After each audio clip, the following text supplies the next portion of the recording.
Tapos magpatago. Di ba pag magpatago, hindi nasusundan yung dating guhit? Hindi na, di ba? Oh. Eh paano pag tumubo yung original? Di dalawa lang kilay mo? Ito mo na pastora. Adi naman, paano pag ganyan siya? Di ba may design yung tato?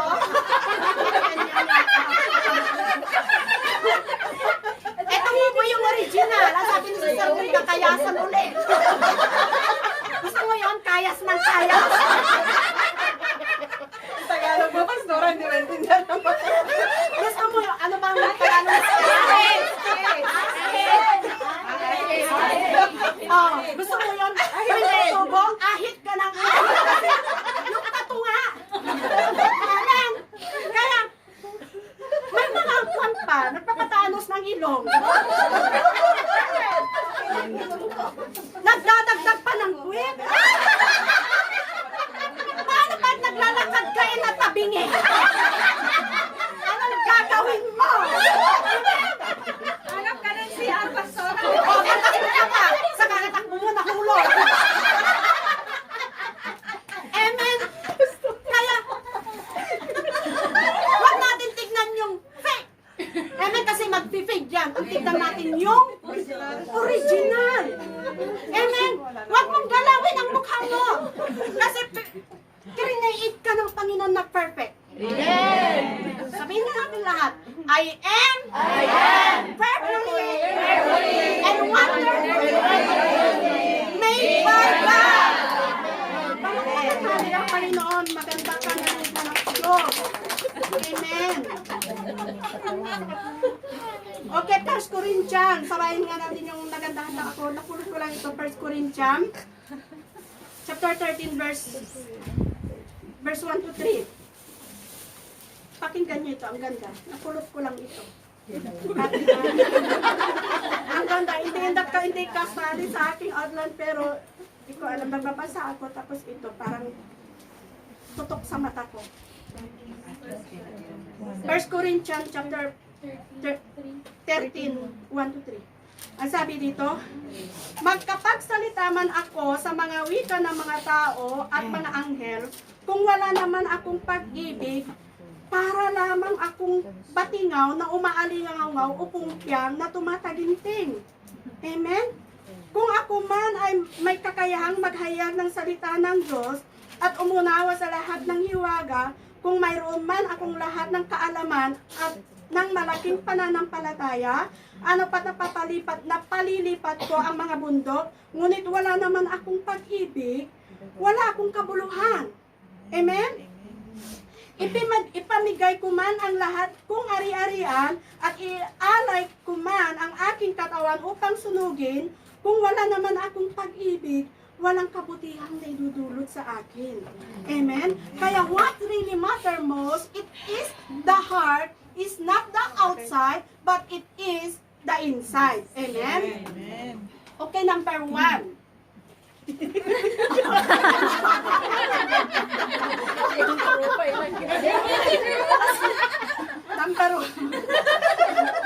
Number one, sabi dito, why the heart really matter most? Because the heart, it regulates, regulates the flow of life. Amen. Proverbs chapter 4 verse 23. Sabi dito, above all else, guard your heart, for everything you do flows from it. Sa King James Version, keep thy heart with all diligence, for out of it are the issues of your life. Yung sabi ko kanina, kapag may depekto na ang puso ng isang tao, ay limitado na ang kanyang gagawin. Amen? Ang spiritual heart, kapag very healthy, ang puso mo, very healthy din ang bawat ginagawa mo. May uncle, ang asawa ko meron akong, iba pala yung example ko, meron akong kaibigan, meron akong kakilala, ng kakilala ko ito, meron siyang matalik na kaibigan. Tapos, itong matalik na kaibigan na niya ito, yung kakilala ko, may matalik na kaibigan, amen?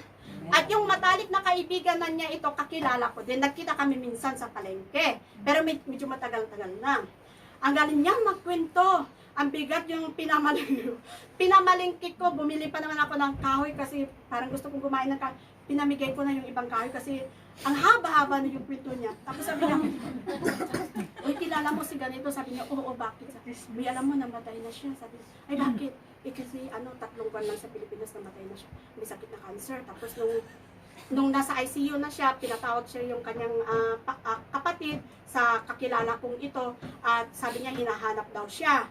Pero matagal na siyang sinusuyo doon sa kanilang church para umattend. Pero yun, mga katalik niyang kaibigan, pero hindi siya pumunta sa church. Amen. At nung nasa ICU na siya, naalala niya, natawagan siya, at yun, pinag-pray nga siya, pinatanggap. At di ba pag matalik mo kaibigan, kwento mo yung mga personal na problema. Amen. At ang sabi ng itong kakilala ko, sabi niya, alam ko na meron kang matagal na galit. Meron kang sama ng loob sa iyong anak, ay sa iyong mga kapatid, sa iyong mga magulang. Sabi niya, mag-release ka ng forgiveness para sa ganun ay mararamdaman mo yung kagaanan ng iyong puso. Amen? Alam niyo, nag-release siya ng forgiveness. Nag-release siya ng forgiveness at bumuti ang kanyang kalagayan. Tinanggal siya doon sa ICU. Ibig sabihin, nung nag-release siya ng forgiveness, nakagaan ng kagaan sa kanyang puso. Tinanggal siya sa ICU at pagkatapos inuwi sa bahay. Pero after 3 to 4 days, namatay din siya. Pero ang maganda, nakapagpatawad siya bago siya namatay. Natanggap niya ang Panginoon, napagpatawad siya. Nakapagpatawad siya bago siya namatay. Amen, mga kapatid, ang pagpapatawad ay katulad dito ng isang tao na nakakulong sa selda. Na kung saan ay nakalayas siya pagkatapos ng ilang taon na dinadala niya yung kabigatan, yung pagtitiis sa kanyang puso, ay nakalayas siya. Ang pagpapatawad ay masasabi ko na ito ay isang tagumpay sa buhay. Amen? Letter A, sabi dito, it is extremely valuable. Mahalaga ang puso dahil ang sabi ko kanina, ang puso natin, ito ang nagkukonek sa atin sa Diyos. Amen? Pag maganda ang puso natin, syempre maganda din ang relasyon natin sa Diyos. At magandang relasyon natin sa Diyos, maganda din ang relasyon natin sa ibang tao. Amen? Okay. Ang puso din natin ay dito nang gagaling yung desire natin, yung mga pangarap natin sa buhay. Amen. Di ba nung maliit tayo, sinasabi natin, I want to become a lawyer someday. Amen. Pero hindi naman tayo naging lawyer. Tayo ay naging Cinderella sa ating amo. Amen. Pero mas mataas ka kaysa sa lawyer. Ikaw ay naging, Pastora! Hindi. Tayo ay naging ambassador ni Kristo. Amen. Tama si Pastora Grace. Amen. Ambassador ni Kristo. Hindi ka ambassador ni President Duterte. Pero ambassador ka ng hari ng mga hari, Diyos ng mga Diyos. Ayaw mo yan? Amen.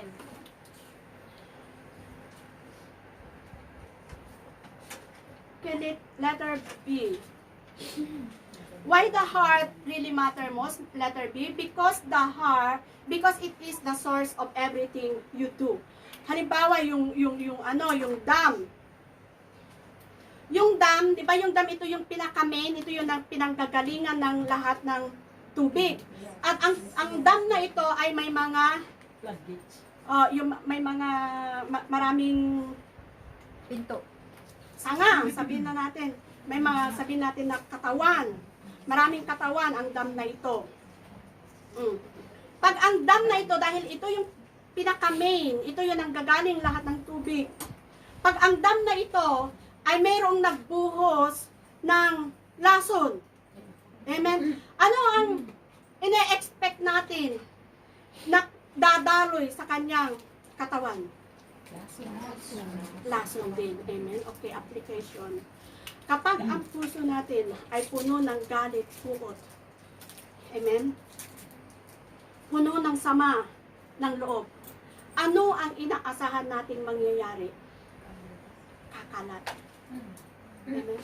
Kakalat sa ating isip, pagkatapos ay lalabas sa ating bibig.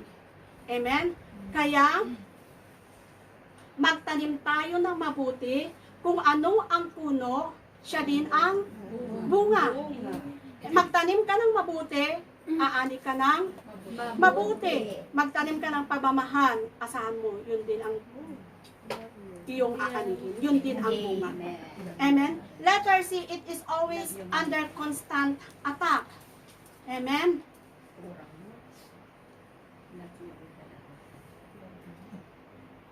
Okay. May uncle yung asawa ko noon na naatake siya sa puso. Tapos dinala siya sa, naatake sa puso, dinala sa Maynila kasi kailangan siyang maoperahan. At kailangan nila ng malaking kandidat. Tapos, bago pa lang ako sa JCTD noon, na-share ko kay Pastora Joan. Sabi sa akin ni Pastora Joan, okay, sige, kunin mo yung telephone number nila sa Maynila. Sabi niya, merong mga JCTD pastor na pupunta doon para ipag-pray siya. Ayan nga, pinuntahan nila yung uncle ng asawa ko sa Maynila, yung mga pastor ng JCTD, at tapos tagumpay ang operasyon. Inaopera sa puso. At ang nangyari ay heavenly operation. At nung nabakasyon ako, kumain ako sa kanilang restaurant, sabi ng asawa ng uncle ng asawa ko, sabi niya, sa inyo ba balasan ko na galing yung mga pastor na nag-pray kay uncle mo noon sa hospital? Sabi ko, oo, auntie, galing sa aming church, sabi ko gano'n. Sabi niya, salamat kasi hanggang ngayon ay buhay pa si uncle, yung asawa niya, kaya lang hindi na siya nakakapagtrabaho ng mabigat. Yung sabi ko, pag puso ang natamaan, hindi siya nakakapagtrabaho ng mabigat. Nandun na lang sa kanilang bahay. Amen? Ganon din sa atin kapag ang puso natin ay laging nag-aalala, laging natatakot. Di ba pag natatakot ka, nag-aalala ka, yung ano nangyari sa puso? Libog. Libag. Parang ganon. Libag, naninikip ang iyong puso kasi mahirap kang huminga. Amen? Kaya ano ang dapat natin gawin? Ibigay natin sa Panginoon. Anong sabi sa Matthew 11:28? Lumapit kayong lahat. Amen? Na nabibigatan ng iyong mga pasanin at bibigyan ko kayo ng kapahingaan. Ang pag-worry, mga kapatid, ay hindi ito nakakadagdag. Kahit isang oras, kahit isang araw ng buhay ng isang tao. Amen? Pero ang nagtitiwala sa Diyos, napapalakas, humahaba ang buhay, dahil alam mo, ang Diyos ang iyong kalakasan. Isaiah chapter 40 verse 31. But those who hope in the Lord will renew their strength. They will soar on wings like eagles. They will run and not grow weary. They will walk and not be faint.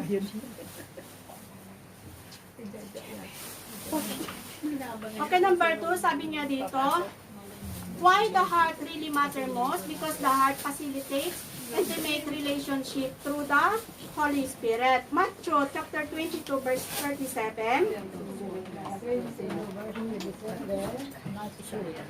22 verse 37. Sabi dito, sumagot si Jesus, ibigin mo ang Panginoong mong Diyos ng buong puso, buong kaluluwa, at ng buong pag-iisip. Ito ang pinakamahalagang utos. Amen. Ang sabi dito ay hindi 50%, kundi 100%. Bakit? Kasi sabi niya buong puso, ibigin natin ang Diyos ng buong puso, buong kaluluwa at buong pag-iisip. Amen? 100%. Mahalin natin ang Panginoon. Kapag yung asawa, minahal mo siya ng 50%, anong mararamdaman ng asawa mo? Masakit, diba? Nasasaktan din siya. Kaya ganon din ang Panginoon. Nasasaktan din siya. Sabi dito, why the heart really matter most? Because the heart facilitates intimate relationship through the Holy Spirit. Ang intimacy, ito yung kalapitan natin sa Panginoon. Bukas yung puso, wala kang nililihim. Na sa panahon na talagang hindi mo na kaya, nandun ka na, lumuluhod ka na, umiiyak ka na, nanalangin ka dahil intimate ka sa Panginoon. May kilala mo ang Panginoon, may tiwala ka sa Kanya. Amen? Para ma-develop natin ang intimate relationship natin sa Panginoon, ay kailangan yung lagian natin na komunikasyon. Ano yung komunikasyon natin sa Panginoon? Through prayer, pagbabasa ng Kanya, o through His Word. Amen? Okay, last na tayo. Number 3, the heart generates the both belief and trust. The heart generates both believe and trust. Proverbs chapter 3 verse 5. Trust in the Lord with all your heart and lean not on your understanding. Amen? Bakit tayo naglilingkod sa Panginoon? Amen? Bakit tayo nag-obey sa Kanya? Dahil mula nung pinagkatiwala natin ang ating buhay sa Kanya, nung tinanggap natin as our Lord and Savior, ay doon natin naranasan ang Kanyang mga pagpapala, ang Kanyang mga himala, ang mga bagay na hindi pa natin naranasan, doon natin naranasan ang kagalingan. Amen? So, trust meaning nagtitiwala ka dahil alam mo na kapag nagtiwala ka, secured ka. Amen. Amen? Kaya kailangan natin yung sabi dito, kapag ang puso natin ay laging naitama sa puso ng Diyos at ang puso natin ay puno ito ng Kanyang mga pangako, mga kapatid, you are the carrier of God's presence. Amen. Amen?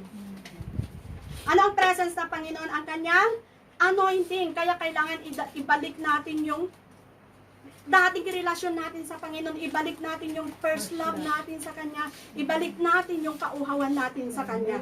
Ano ang sabi sa Matthew 24 verse 13? Amen? Ngunit ang nagtitisang kang wakas ang siyang maliligtas. Ang pandemic na ito ay natitis lamang ang ating pananampalataya. O sige na, tayo na ito man.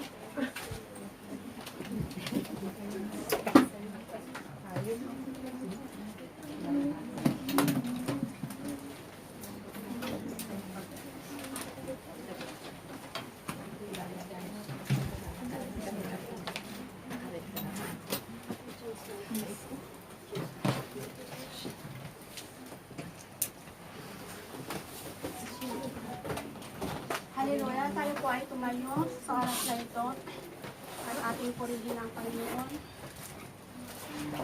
Ating awitan ang Panginoon. Hallelujah, mga kapatid. Sa oras na ito, kung meron ka mang galit, sa oras na ito na kung saan merong sugat sa iyong puso na hanggang ngayon ay hindi pa gumagaling, minsan ay sinasabi natin parang napakalayo na ng puso ng Diyos sa atin. Ang isang rason ay baka malayo na din ang puso natin sa Kanya. Baka ang puso natin ay nanlamig na ng ating pananampalataya. Kapatid, ang Panginoon ay kalooban niya na pagpalain ka. Kalooban niya na ma-enjoy mo ang iyong buhay. Hallelujah. Awitin muna natin ito bago ko kayo ipanalangin. Awitin natin ito ng galing sa ating puso. Kung gusto natin na maranasan ang presence ng Panginoon, tayo ay mag-focus sa Kanya. Purihin natin na ang pagpuri natin sa Kanya, hindi lang sa ating bibig, kundi galing ito sa ating puso. Dahil hinahanap ng Diyos ang tunay, ang totoo na nagpupuri sa Kanya. Amen. Hallelujah. Change our heart. Change my heart, oh God. Hallelujah.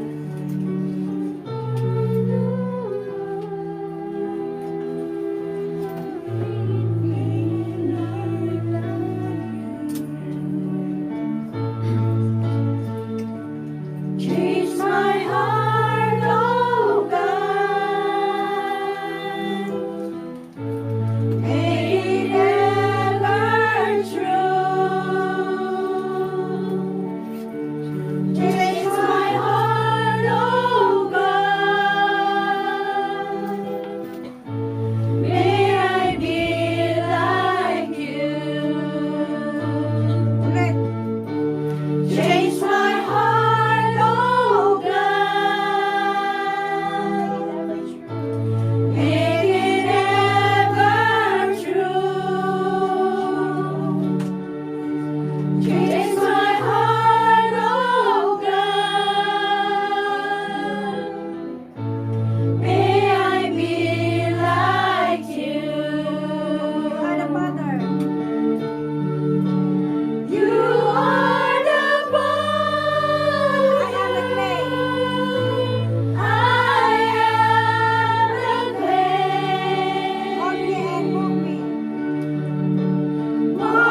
Baguhin mo, Diyos, ang aming puso sa umagang ito. Lord, kung may nakikita ka man na kasalanan sa aming puso, hinihingi namin ito, Panginoon, ng pagkakas.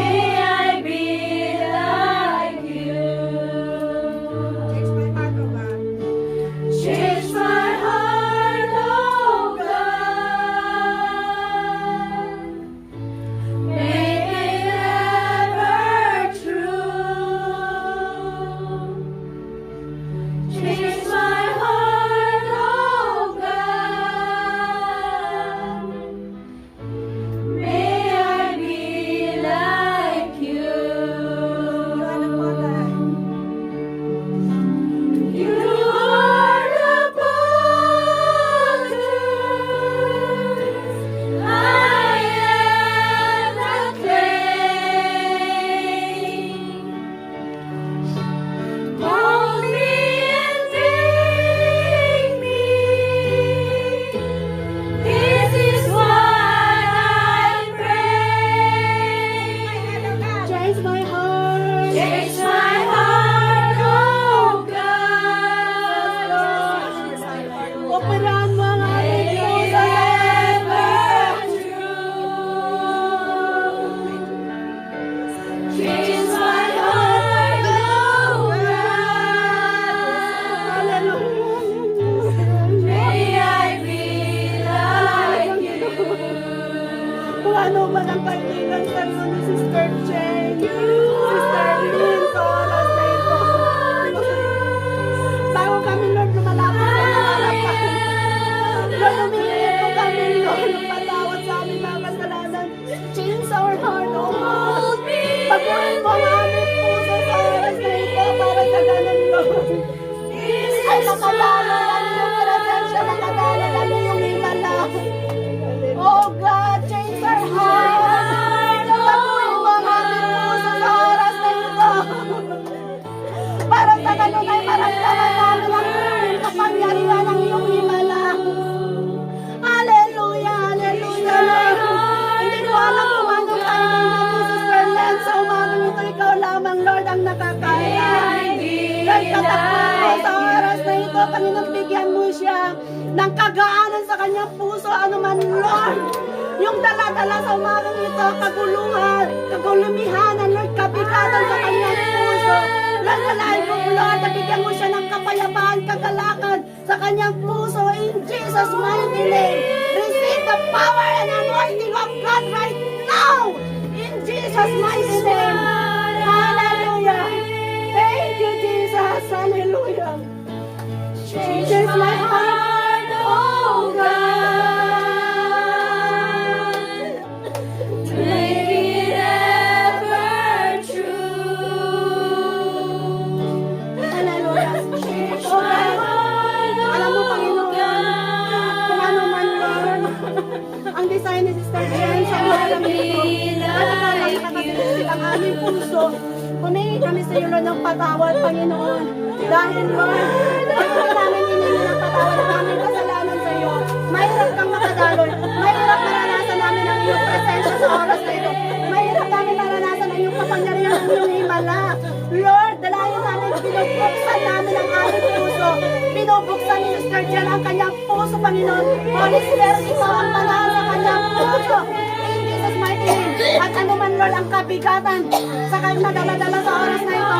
Lord, bigyan mo siya ng kagaanan sa kanyang puso. Bigyan mo siya ng kapayapaan, kagalakan sa kanyang puso. At hindi na siya yung dati, Panginoon. Lord, increase her faith. Ano man yung kanyang nararamdaman, Lord. Ikuhin mo sa oras na ito, Panginoon. Ikuhin mo, itinay siya ang iyong kamay para hindi mo kaya abutin si Sister Jen. Panginoon, hindi ka bingi para hindi mo marinig ang kanyang panalangin ng kanyang puso sa oras na ito. Lord, lahat ng sickness and disease sa kanyang katawan, in Jesus' name, pananakit sa kanyang likod, I rebuke and I command you to come out sa kanyang body, sa kanyang katawan, wala kang kapangyarihan. And I release complete healing in Jesus' mighty name. Lord, i-deliver mo, Panginoon, sa lahat ng sakit karamdaman, Lord. And I declare, I decree, Panginoon, si Sister Jen ay pinaganoon. Wala na siyang sakit in Jesus' mighty name. Salamat, Panginoon, sa pagmamahal mo sa kanya. Salamat, Lord. Patuloy mo siyang gabayan sa lahat ng kanyang buhay. In Jesus' mighty name, pagpalain mo siya, Lord, maging ang kanyang mga pamilya. Hallelujah. Salamat, Lord. This is what I pray. Change my heart, oh God. Make it ever true. Hallelujah. Oh God. Kilala mo, Lord. May I be like you. Alam mo, Lord, yung kailangan niya sa oras na ito. Lord, walang limit sa inyo. At tao po yung nalalapit sa discernment sa inyo, Lord. Dalahin ko na baguhin mo muna ang aming puso. Sapagkat, Lord, may mga bara-bara, may mga umahat lang. Mahirap kang magkakula sa aming puso sa kanya, Lord. Mahirap namin maranasan ang iniman ang iyong kapangyarihan. Magtinisin mo namin kasalanan. Patawarin mo po kami, Panginoon. At sa oras na ito, pinubuksan ni Sister Ned sa kanyang puso. Holy Spirit, ikaw ang manahan sa kanyang puso sa oras na ito. In Jesus' mighty name, ay anuman ang isa ng kanyang puso sa oras na ito, anumang kabigatan ng kanyang dala-dala sa iyong gawain. Lord, sinabi mo nga, Panginoon, pag inuuna namin ang iyong kaharian, ay pagkakalumulahan ng aming mga pangangailangan, anuman ang aming kaharian. Sa umaga ito, in Jesus' mighty name. Lord, alam mo, Panginoon, kung ano ang kanyang kahilingan sa umagang ito. Lord, dalahin ko, bigyan mo siya ng kapayapaan, kagalakan sa kanyang puso. At dalahin ko, Lord, na gabayan mo siya sa kanyang buhay habang siya ay naglilingkod sa iyo. Receive the power and anointing of God right now in Jesus' mighty name. Hallelujah. Thank you, Lord Jesus. Hallelujah. Hallelujah.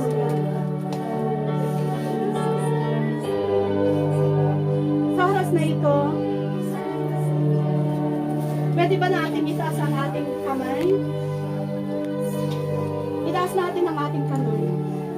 At sundan niyo ako sa simpleng panalangin. Simple, pero kapag ito ay galing sa ating puso, Yes, Lord. ito ay tinatanggap niya. Amen. Thank you, Lord. Hallelujah. Panginoong Jesus, ako ay lumalapit sa iyo. Humihingi ng patawad sa lahat ng aking mga kasalanan. Binubuksan ko ang aking puso. Holy Spirit, ikaw ang manahan. At tulungan mo ako, Panginoon, na mag-uumapaw ang pag-ibig sa aking puso.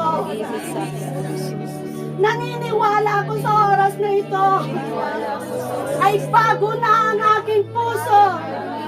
Binigyan mo na ako ng isang pusong tapat at bagong damdamin.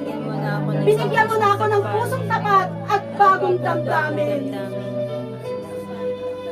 Thank you, Lord Jesus. Ako na lamang ang manalangin. Thank you, Lord.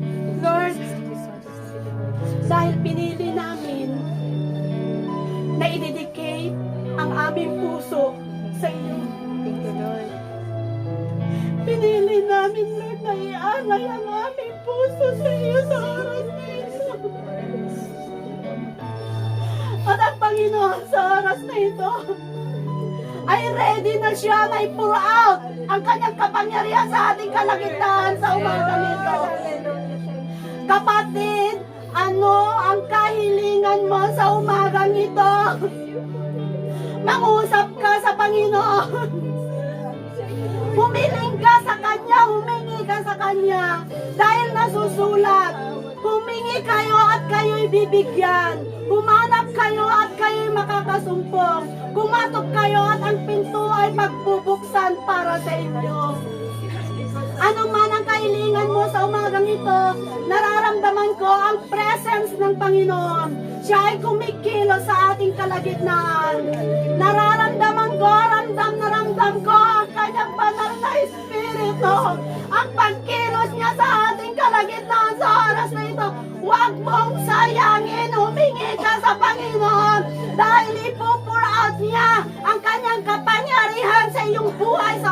na ito magkaroon ng katugunan ng iyong panalangin. Hallelujah! Thank you, Lord Jesus! At sino man sa kanila, Lord, ang may sakit karamdaman sa oras na ito, Lord, hindi man sila lumapit lahat, pero alam mo, Lord, ang kanilang nararamdaman sa oras na ito. Ano man ang sakit karamdaman sa kanilang katawan, in Jesus' mighty name, I rebuke mo ito. I rebuke it and I cancel your power right now. In Jesus' mighty name, lahat ng sakit karamdaman sa kanilang katawan, bukol, matunaw ka, mamatay ka, hindi dyan ang lugar mo, sa pangalan ni Jesus. And I release, Panginoon, miracle healing, complete healing upon their physical body. Thank you, Lord Jesus. Salamat, Lord, sa bagong puso na ipinagkaloob mo sa amin sa umagang ito. Thank you, Lord. Tunay nga po, Lord, na ikaw ang Diyos na totoo buhay, gumagawa ng himala. Ikaw ang Diyos noon, ngayon, at magpakailanman. Salamat, Lord, at patuloy mo kami nasamahan, Panginoon, dahil wala po kaming magagawa kung wala ka sa amin. Salamat, Lord. Tayo po ay darako sa communion. Dalo ate ko. Picture ka na.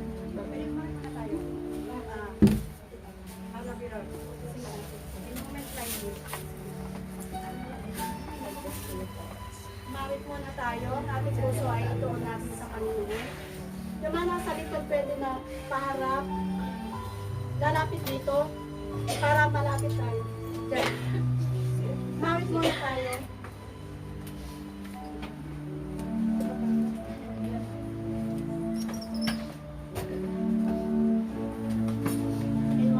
In moments like this, I sing out a song. I sing out a love song to Jesus.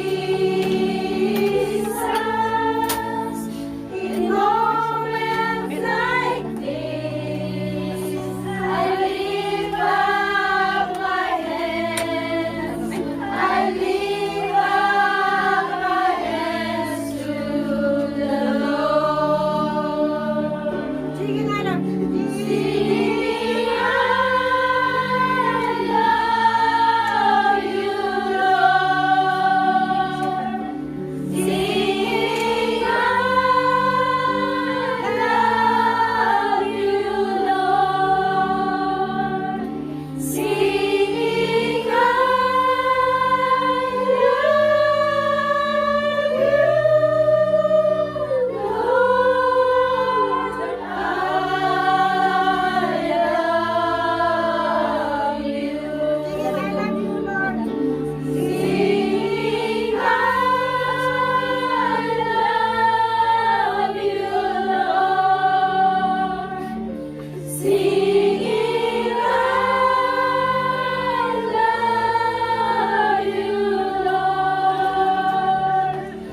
Singing, I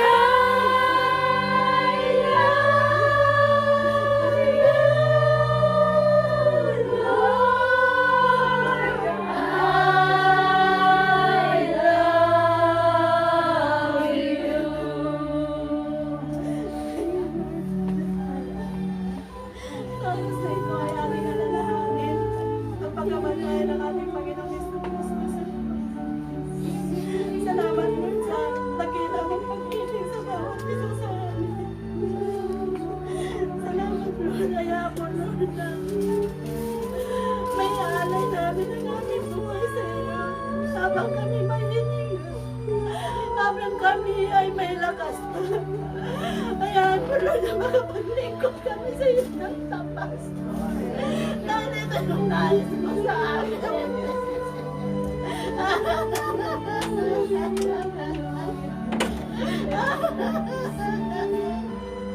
Thank you, Lord. Inaalay namin ang aming buhay sa iyo. Ang iyong pagkamatay sa cross sa Kalbaryo, Lord. Hindi namin ito masusumlihan. At hayaan mo, Lord, na masumlihan namin ito yung ibigin ka din namin yung katulad ng pag-ibig mo sa amin. Thank you, Jesus. I-bless mo, Lord, ang mga elemento na ito.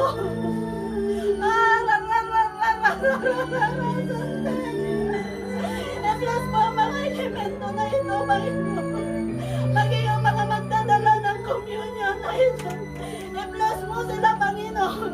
At dalahin ko, Panginoon, na patuloy mo sila na gamitin sa iyong ministry. Ano man yung kanilang pinagdadaanan, Panginoon. Lord, increase their faith. Na hindi sila give up sa paglilingkod nila sa iyo, Panginoon.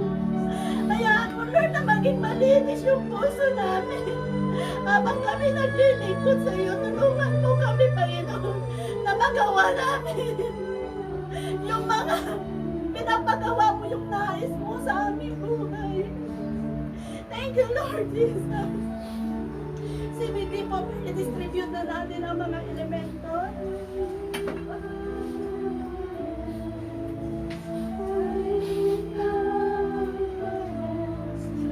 Naramdaman ko ang presence ng Panginoon. Napakakapal ang kanyang presensya ngayon. Nararamdaman ko ang kanyang presensya. Thank you, Lord Jesus.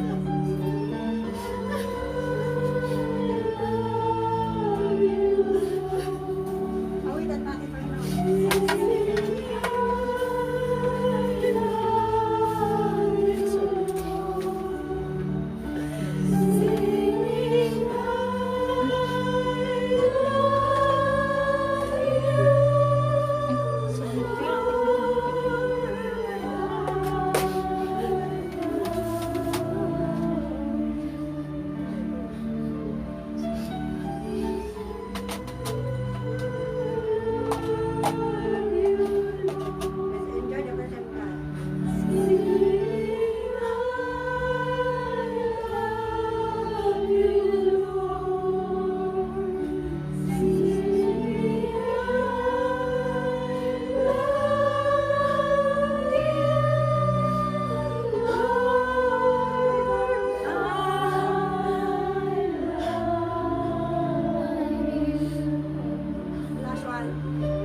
I receive from the Lord what I also pass unto you.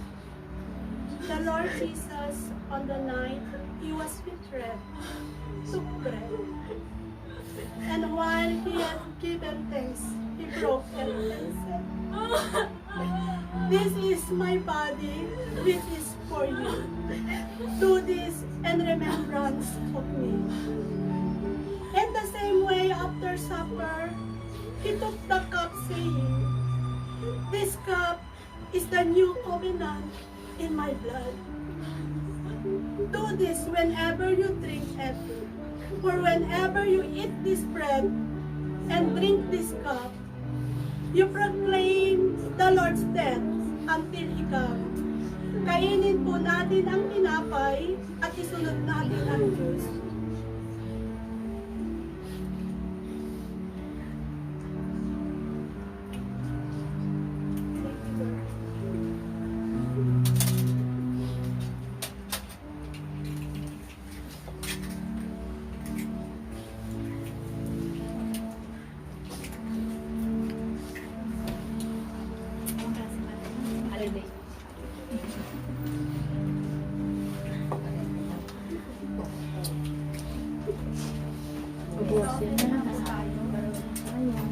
Hindi mo ligit ko niya. Sige, ito yung lahat. Sa presensya sa Diyos. meron na akong i-share sa inyo ha. Before tayo magbigay ng copyright. About sa magkumari.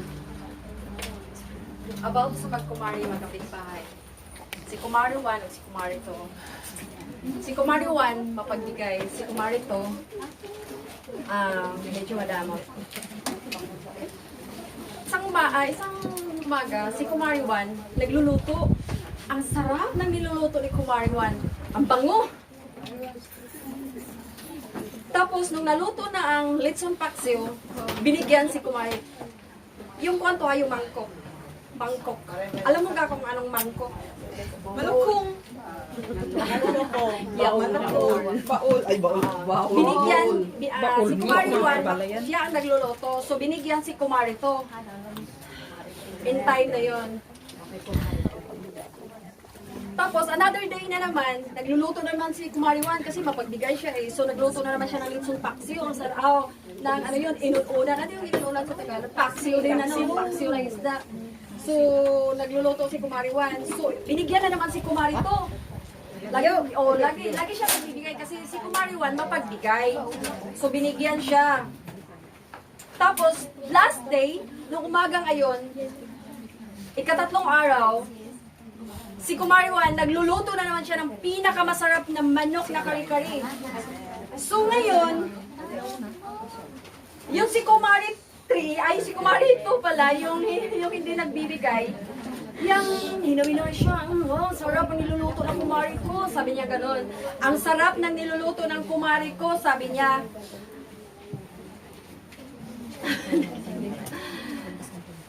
Akala ni Kumari 2, bibigyan siya ni Kumari 1. So, hanggang natapos na lang ang umaga, natapos na sila ng kain, si Kumari 1 hindi dumating sa bahay ni Kumari 2, hindi siya nabigyan ng yung niluto na kari-kari na masarap na manok. Hindi siya nabigyan. Ang lesson dito is, sa atin din na physical, lahat ng dapat hindi na tayo nagmo-more kasi yun si Kumari to, more siya ng more kasi nung time na yun, gusto na siya, masarap na niya, gusto na niyang kumain nun ba? Tapos hindi siya napagbigyan ni Kumari 1. Ang lesson dito is, dapat lahat ng meron sa atin ay matuto tayong ibalik sa Panginoon. Amen. Amen. So, magbigay tayo ng may galak at kasayahan para sa atin. Luke 6:38.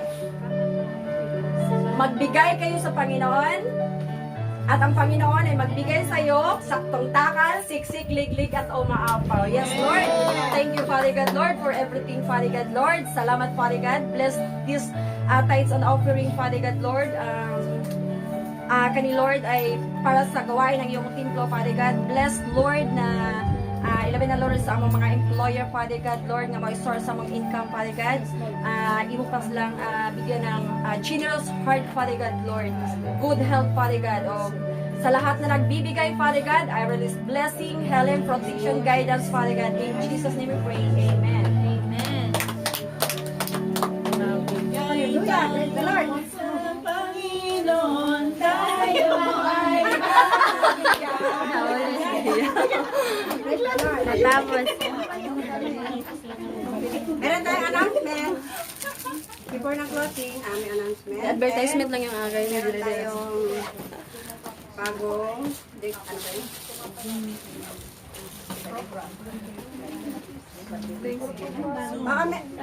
Basta meron. Meron, good news, there is a promotion today. Meron tayong promotion, sabi nga, sa Ecclesiastes 3, yung sasabi doon, there is time for everything, there is time to sow, and there is a time to reap. Amen. Diba sabi nga, you will eat the fruit of your labor. Amen. Lahat ng pagpapagal natin ay kung meron kang pinanin, meron kang aano. Amen. Sa oras na to, glory to God, nagpapasalamat tayo sa Diyos kasi meron tayong isang kapatiran na magkakaroon ng promotion. Amen. Hallelujah. Masaya ba lahat? Amen. At siya ay napaka-anointed at saka napakabait. Pero sobra siyang mahiyain. Sobra siyang mahiyain. Pero praise God, pag tumatayo siya,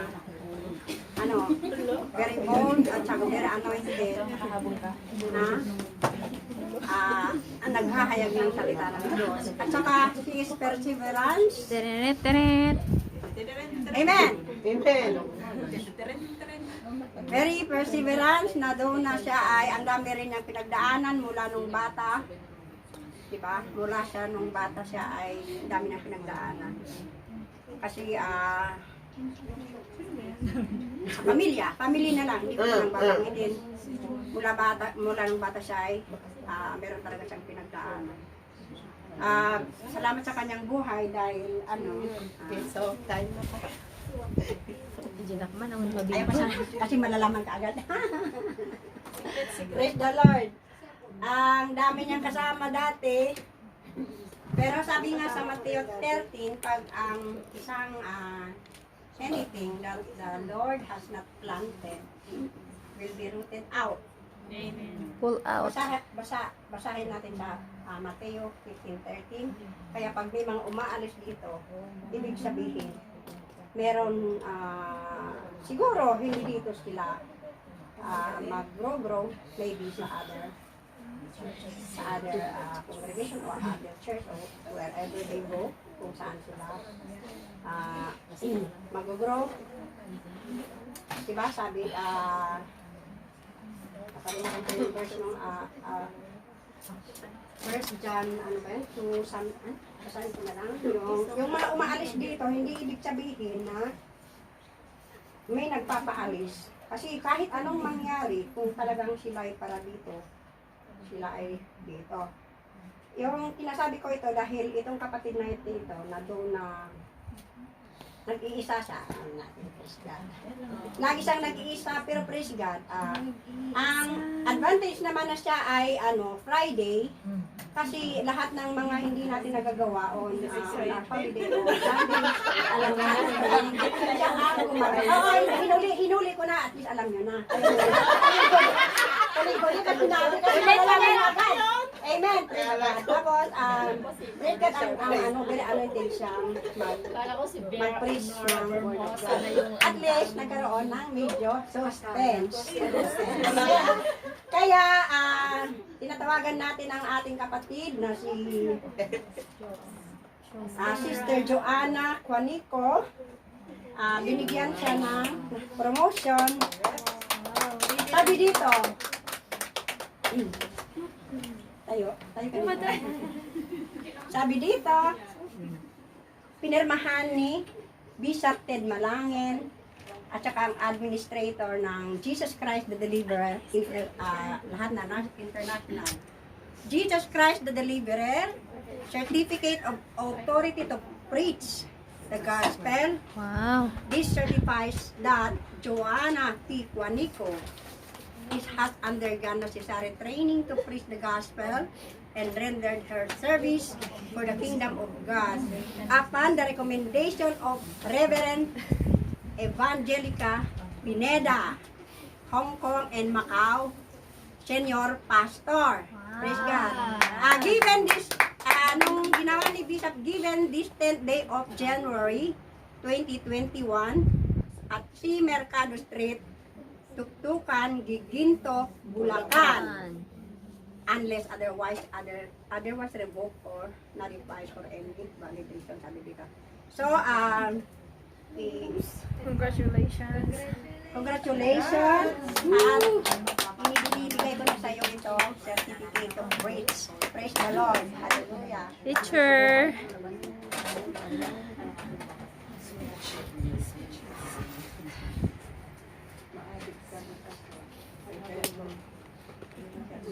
Biro mo for how many years? Mag-isa lang siya dito, pero hindi siya talaga natinag. Nagpapatuloy pa rin siya kahit mag-isa siya. Minsan sabi ko, mag-Sunday ka na. Ko na. Kasi, parang minsan, parang iniisip ko na, nag-iisa siya dito, parang hindi siya, yung iba ka rin kasi pag marami. Pero meron purpose ang Lord sa lahat ng bagay. Di ba? Sa Romans 8:28.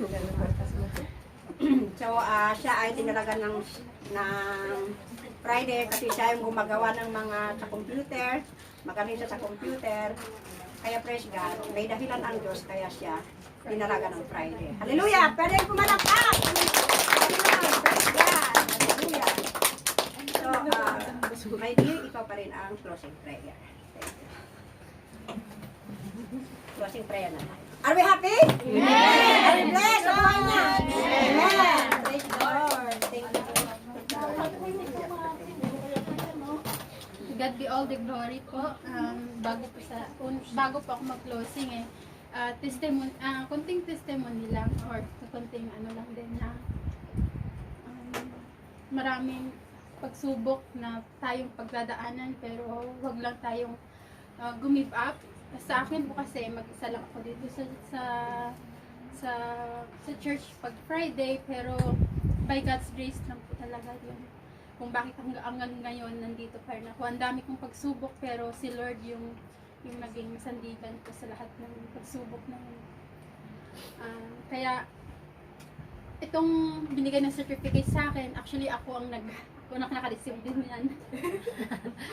Pero sabi ko nga kay Rep, tinatanong ako ni Rep kung ano daw yung nararamdaman ko. Sabi ko, Rep, hindi ko alam kung parang gusto kong tanggihan kasi ayokong tumayo kasi alam ko na yung sa tumatayo is mas malaki yung responsibilidad ng tumatayo kasi lahat ng sinasabi sa harapan yung nakikinig is namin yun, responsibility namin yun. Kung mali yung mga sinasabi namin, mas malaki yung kaparusahan. Kaya si Reb ilang beses niya akong tinatanong, parang gusto ko talagang tanggihan. Pero sabi ni Lord, ito para sa iyo Kaya I asked the prayer din po galing sa inyo. Kasi ganun din sa mga pastora bago sila tumayo, marami silang pagsubok na pinagdadaanan bago sila mag-teach dito. Kaya yung mga members,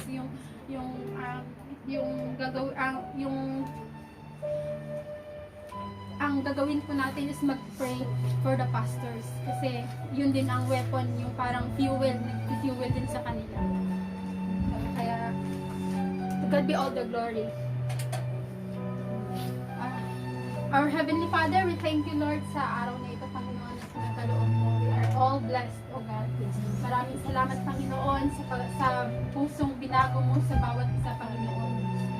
Sinisiluhan namin, Panginoon, ito ng banal na dugo ng Panginoong Jesucristo at walang sinuman ang makakapagbukas ulit para i-contaminate ulit ito, Panginoon, ng masasamang elemento, Panginoon, in Jesus' name. Lord, pagpalain mo po ang bawat isa at patuloy mo pong encourage kami to seek you in spirit and in truth, Lord God.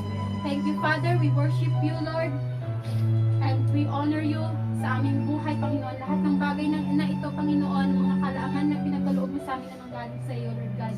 Ikaw lamang may taas sa bawat isa.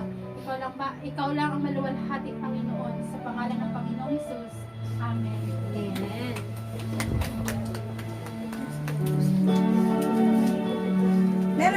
Meron na, sinanan tayo ni Pastora ng yung mga message. Meron tayong Zoom natin dapat, Thanksgiving or anniversary. So, meron tayong